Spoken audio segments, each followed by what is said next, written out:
ये आकाशवाणी है। स्पॉटलाइट में प्रस्तुत है वामपंथी उग्रवाद के विरुद्ध भारत सरकार के प्रयासों पर विशेष कार्यक्रम। इसे प्रस्तुत कर रहे हैं आकाशवाणी संवाददाता सिद्धार्थ सिंह।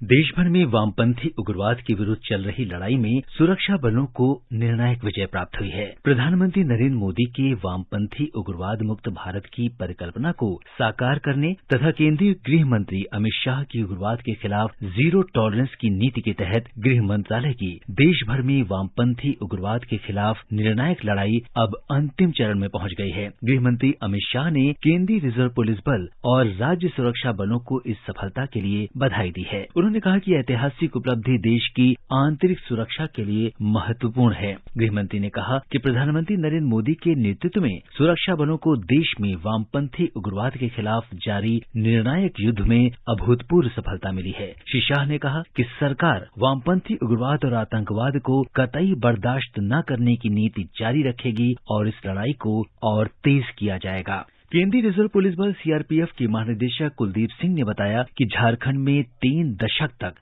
माओवादियों का गढ़ रहा बूढ़ा पहाड़ अब पूरी तरह से सुरक्षा बलों के नियंत्रण में आ चुका है। झारखंड में एक जगह जिसका नाम है बूढ़ा पहाड़, वो जब से माओवाद चालू हुआ है तब से आज तक वो माओवादियों के ही कब्जे में था। सुरक्षा बलों ने इस पर कई बार बड़े अभियान चलाए, यहाँ तक कि 40 दिनों के अभियानों की भी उसमें प्रक्रिया की गई थी, जिसमें बहुत सारी फोर्सेस को लगाया गया था। लेकिन वो ऑपरेशन भी हमारा सक्सेसफुल नहीं हो पाया, क्योंकि माओवादियों का पूरा गढ़ था। वहां पर बहुत अधिक आईईडीज और दुनिया भर की और तरह की चीजों को वो वहां पर लगा के रखते थे, जिससे वहां पर पहुंचने में बहुत मुश्किल होती थी। लेकिन इस बार अप्रैल 2022 के बाद से हम लोगों ने झारखंड में बहुत सारे ऐसे अभियान चलाए, जैसे अभियानों के तहत कि नक्सलवाद की कमर वहां से टूटी और उसके फलस्वरूप हम लोग बूढ़ा पहाड़ पे पूरा कब्जा कर पाए। बूढ़ा पहाड़ पे पहला कदम हम लोगों ने इस महीने की 5 तारीख को रखा, लेकिन अब वहां पे हेलीकॉप्टर भी उतार के फोर्सेस को वहां पहुंचाया गया है बड़ी मात्रा में। पूरी तरह से बूढ़ा पहाड़ को साफ कर लिया गया है और जितने भी फोर्सेस वहां पहुंची हैं उनका परमानेंट कैंप स्टैब्लिश कर दिया गया है। पहली बार छत्तीसगढ़ और झारखंड के बॉर्डर के बूढ़ा पहाड़ और बिहार के चक्रबंधा और भीम बांध के अति दुर्गम क्षेत्रों में प्रवेश करके माओवादियों को उनके गढ़ से सफलतापूर्वक निकालकर वहां सुरक्षा बलों के स्थायी कैंप स्थापित किए गए हैं। ये सभी क्षेत्र शीर्ष माओवादियों के गढ़ थे और इन स्थानों पर सुरक्षा बलों द्वारा भारी मात्रा में हथियार, गोला बारूद, विदेशी ग्रेनेड, एरोबम और आईईडी बरामद किया गया। श्री कुलदीप सिंह ने बताया कि बिहार और झारखंड में कोई ऐसा स्थान नहीं है जहां सुरक्षा बल पहुंच ना सकें। उन्होंने कहा कि बिहार को अब नक्सल मुक्त कहा जा सकता है। बिहार में कुछ और जो महत्वपूर्ण उपलब्धियां रही हैं, पिछले साल बिहार में करीब 4 नक्सल मारे गए थे, जिनके नाम है अमृत सिंह भोक्ता, शिवपूजन यादव, उदय पासवान, सीता भुइया,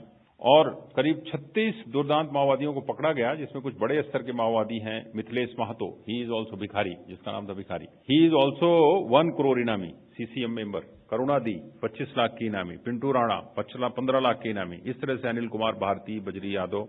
बिहार को हम कह सकते हैं कि ऑलमोस्ट ये अभी पूरी तरह से नक्सल मुक्त हो गया है। बिहार में बहुत ही कम ये कहा जा सकता है, यथा कथा कहीं कहीं अगर उनकी प्रेजेंस हो या कुछ एक एक्सटॉर्शनिस्ट गैंग के रूप में कहीं प्रेजेंस हो तो हो। इसके अलावा बिहार में बहुत बड़ी प्रेजेंस अब किसी की नहीं है। आते जाते हुए नक्सल्स कहीं अगर दिखाई पड़े तो पड़े, अदरवाइज अब ऐसी जगह बिहार में कोई नहीं है जहां फोर्सेज नहीं जा सकती।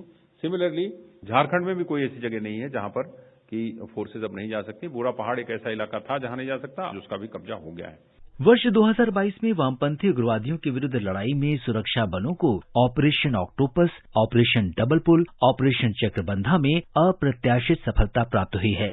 कैंप को स्टैब्लिश करने में हम लोगों ने करीब 3 बड़े ऑपरेशंस झारखंड में चलाए, जिसके नाम हम लोगों ने दिए ऑपरेशन ऑक्टोपस। अप्रैल 2022 के बाद से जो चालू हुए, उसके भी पहले एक ऑपरेशन हम लोगों ने चलाया था, जिसका नाम हम लोगों ने दिया था ऑपरेशन बुलबुल, उसको फिर डबल बुल भी कहा गया। विभिन्न जगहों पर उसको चलाया था जहां से इनकी रसद और बाकी लॉजिस्टिक्स सप्लाई वगैरह हुआ करती थी, उसके अगेंस्ट में किया। और एक ऑपरेशन और हम लोगों ने ट्राई जंक्शन एरिया में चलाया था, जो इस इलाके से काफी थोड़ा दूर है लेकिन कनेक्टेड रहते हैं। उस ऑपरेशन का नाम था ऑपरेशन थंडरस्टॉर्म, जो अभी चल ही रहा है। इसके तहत हम लोगों ने और भी आसपास के स्टेट्स में भी ऑपरेशन कंटिन्यूअस चलते रहे, जिसमें बिहार, छत्तीसगढ़, झारखंड और मध्य प्रदेश, इन चारों को एक इकाई टाइप का मान करके जो ऑपरेशन चलाए, उसमें करीब 14 माओवादियों को सुरक्षा बलों ने मार गिराया है। छत्तीसगढ़ में 7 माओवादी मारे गए और 436 की गिरफ्तारी या आत्मसमर्पण हुआ है। झारखंड में 4 माओवादी मारे गए और 120 की गिरफ्तारी और आत्मसमर्पण हुआ। बिहार में 36 माओवादियों की गिरफ्तारी और आत्मसमर्पण हुआ। इसी तरह मध्य प्रदेश में 3 माओवादियों को सुरक्षा बलों द्वारा मार गिराया गया। ये सफलता और महत्वपूर्ण इसलिए भी हो जाती है क्योंकि इनमें से मारे गए कई माओवादियों के सिर पर लाखों करोड़ों के इनाम थे। जैसे मिथिलेश महतो पर 1 करोड़ का इनाम था। इस अभियान का अंतिम चरण में पहुंचना इस बात से साबित होता है कि 2018 के मुकाबले 2022 में वामपंथी उग्रवाद संबंधी हिंसा की घटनाओं में 39% की कमी आई है। वर्ष 2019 से वामपंथी उग्रवाद के विरुद्ध एक विशेष रणनीति अपनाई जा रही है। केंद्रीय तथा राज्यों के सुरक्षा बलों तथा संबंधित एजेंसियों के समन्वित प्रयासों और चलाए गए अभियानों से वामपंथी उग्रवाद के विरुद्ध लड़ाई में अप्रत्याशित सफलता मिली है। श्री कुलदीप सिंह ने बताया कि वाम उग्रवाद की घटनाओं में 77% की भारी कमी आई है। 2009 में सबसे अधिक 2258 माओवादी हिंसा हुई थी, जो कि घटकर 2021 में 509 हो गई। उन्होंने कहा कि माओवाद से प्रभावित क्षेत्रों में भी कमी आई है। 2010 तक 96 जिले माओवाद से प्रभावित थे, लेकिन उसके बाद 2022 तक माओवाद का असर केवल 39 जिलों तक ही सीमित रह गया है। सीआरपीएफ बिहार, छत्तीसगढ़, झारखंड और मध्य प्रदेश सहित देश के विभिन्न राज्यों में कई अभियान चला रही है। वामपंथी उग्रवादियों के खिलाफ विभिन्न अभियानों से अनेक माओवादी पकड़े गए और बड़ी संख्या में समर्पण किया। हमने बात की आंतरिक सुरक्षा विशेषज्ञ अमिताभ सिन्हा से। अमिताभ जी, आपसे जानना चाहेंगे कि वामपंथी उग्रवाद के विरुद्ध सुरक्षा बलों की इस कार्रवाई को आप सरकार के वामपंथी उग्रवाद मुक्त भारत बनाने के सपने को लेकर कितनी बड़ी सफलता मानते हैं? देखिए, ये बहुत बड़ी सफलता है, ये अद्भुत है और ये मिसाल बनेगी जो बचा कुछ नक्सलवाद बचा हुआ है, जिसे रेड मार्क्सिस्ट कॉरिडोर कहते थे, जो झारखंड, छत्तीसगढ़, उड़ीसा, महाराष्ट्र, इन तमाम आंध्र प्रदेश, इन तमाम राज्यों की सीमाओं से मिलकर एक जो रेड कॉरिडोर बन रहा था, जो बंगाल होते हुए लोग सपना देख रहे थे नक्सली की हम लोग चीन तक से कनेक्ट करेंगे, वो सपना अब टूटता नजर आ रहा है क्योंकि सरकार ने अब पूरी तरह से शिकंजा इन पर कस दिया है। सबसे बड़ी बात, और बिहार, जहां तक बिहार की बात है, बुढ़ा पहाड़ पर जिस तरह से नक्सली जो चौतरफा घेरेबंदी की, ये सुरक्षा बलों की दृष्टि से बहुत बड़ी उपलब्धि थी क्योंकि ये नक्सल डोमिनेटेड एरिया था। यहाँ पर शाम के सूर्यास्त के बाद लोग बोलते थे न पुलिस की गाड़ी गुजर सकती है, न सुरक्षा बलों की गाड़ी गुजर सकती है। इन इलाकों में सिर्फ और सिर्फ नक्सलियों का ही दबदबा था। लेकिन इस बार भेजी गई है सेना, इस बार अर्धसैनिक बल भेजे गए, हेलीकॉप्टर की मदद ली गई, वहां पर परमानेंट कैंप स्थापित किया गया। उसके बाद वहां सबसे जरूरी की जो लोकल इंटेलिजेंस नेटवर्क, जो आज से 1 दशक पहले नहीं हुआ करता था, उसको भेजने में सीआरपीएफ और पैरामिलिट्री फोर्सेज ने सफलता पाई। और सबसे बड़ी बात, इन सब के साथ साथ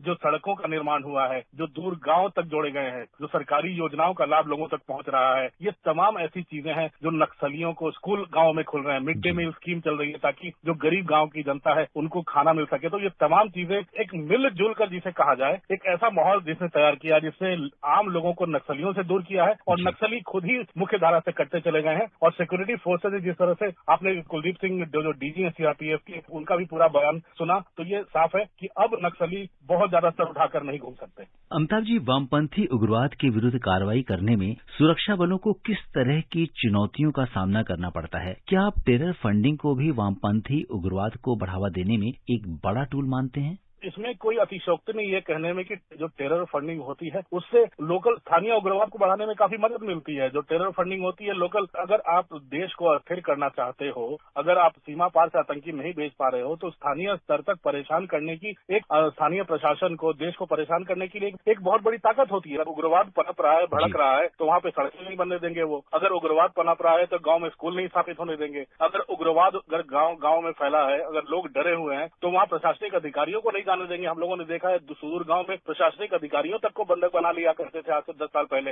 आपको बिहार के गया का उदाहरण सामने होगा। नीतीश कुमार की सरकार में ही पूरे के पूरे गया शहर को, जो कि महत्वपूर्ण शहर माना जाता है, नक्सलियों ने सूर्यास्त के बाद पूरे शहर पे कब्जा कर लिया था। पूरी रात उनका कब्जा रहा था। जब तक पुलिस सैनिक वहां पे पहुंचते तब तक उन लोगों ने पूरे के पूरे शहर पे कब्जा करके दिखा दिया था कि उनमें कितनी ताकत। लेकिन अब माहौल बदलने लगा है। अब उनके साथ चुनौतियां सबसे ज्यादा क्या होती थी? सबसे बड़ी चुनौती कम्युनिकेशन की होती थी। सबसे बड़ी चुनौती चुनौती होती थी गांव के उन पगडंडियों पर चलने की। आधुनिक इक्विपमेंट नहीं होते थे कि आप जो माइंस है उसको आप डिटेक्ट नहीं कर पा रहे हो, आपकी गाड़ी चली गई, आपकी जीपें चली गई हैं, स्थानीय लोगों का समर्थन नहीं होता था। दूसरा, कई बार स्थानीय पुलिस जो होती है, जो उनके साथ तालमेल बैठ नहीं पाता था, उनका बहुत ज्यादा समर्थन अर्धसैनिक बलों को नहीं मिल पाता था। तो कुल मिलाकर जो चौतरफा जो समस्याएं होती थी, और उसी के कारण जो सीआरपीएफ के कई घटनाएं ऐसी हुई हैं जो देश भर में, जो कि काफी शर्मनाक भी रही हैं और जिसके चलते नक्सलियों का हौसला भी बढ़ा। लेकिन अब वो हौसले पस्त हो चुके हैं। मैं आपको बता दूं, अप्रैल 2022 के अगर आंकड़े देखें तो 7 नक्सलाइट छत्तीसगढ़ में मारे गए हैं, नक्सल 4 झारखंड में, 3 मध्य प्रदेश में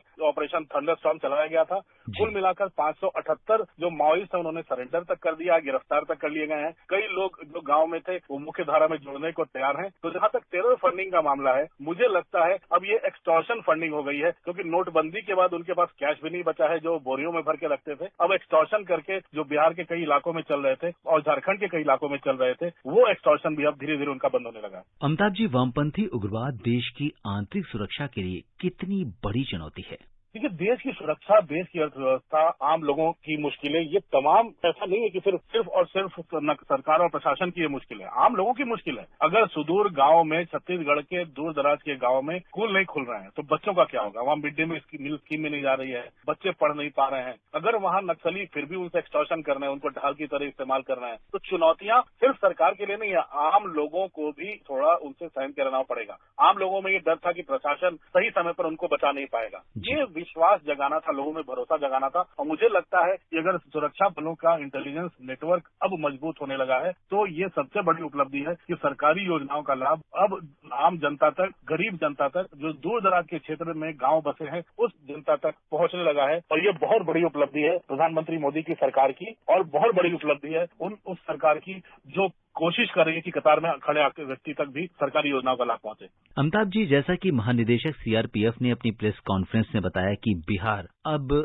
ये कह सकते हैं कि ऑलमोस्ट वामपंथी उग्रवाद से मुक्त हो चुका है। वामपंथी उग्रवाद किन राज्यों में अभी भी एक बड़ी चुनौती है? शुरू में आपसे बात की थी तो मैंने कहा था एक मार्क्सिस्ट रेड कॉरिडोर बनाने की कोशिश में लगे हुए थे और उस पर उनका पूरा रुतबा चलता था। अगर महाराष्ट्र के गढ़चिरौली से अगर हम लोग शुरू करें, वो उस इलाके से जो तेलंगाना की सीमाएं लगती हैं, पहले आंध्र प्रदेश हुआ करता था, तेलंगाना के कुछ जिले हैं जो कि माने जाए तो तेलंगाना के कई जिले नक्सल प्रभावित हुआ करते थे, लेकिन आंध्र सरकार ने तब अपने ग्रे हाउंड्स, अपनी सिक्योरिटी फोर्सेज तैयार की, उनके हाथों भी काफी नक्सल मारे गए और कईयों ने तो डर के आगे सरेंडर कर दिया और मुख्य धारा में जुड़ने को तैयार हो गए। अगर बात की जाए तो उड़ीसा के कुछ जिले बचे थे, लेकिन वहां भी अब लगता है जो विकास की योजनाओं का लाभ पहुंचने लगा है तो वहां से भी नक्सल अब कम होने लगे हैं। छत्तीसगढ़ एक बस्तर का इलाका जो जुड़ता है महाराष्ट्र से भी और आंध्र प्रदेश से भी, उस इलाके में काफी अभी नक्सलियों का काफी डोमिनेंस है, आधिपत्य है, उसको धीरे धीरे कम करने की कोशिश की जा रही है। अगर आप ध्यान से देखें तो पिछले 1-1.5 साल में कोई बड़ी घटना नहीं हुई है जिसमें नक्सली हावी पड़े हों, उल्टे अब सरकार ही हावी पड़ने लगी है, अब अर्धसैनिक बल हावी पड़ने लगे हैं। स्थानीय पुलिस और सरकार के बीच अब तालमेल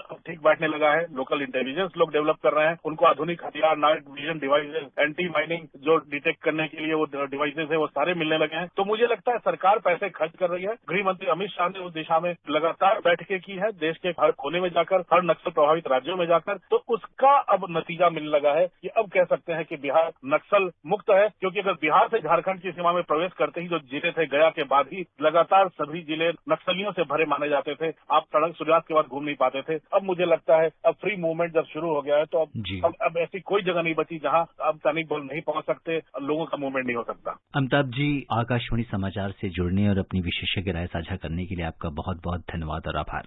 धन्यवाद आपका। उम्मीद है कि सुरक्षा बलों के समन्वित प्रयास से बहुत जल्द वामपंथी उग्रवाद मुक्त भारत का सपना साकार हो सकेगा।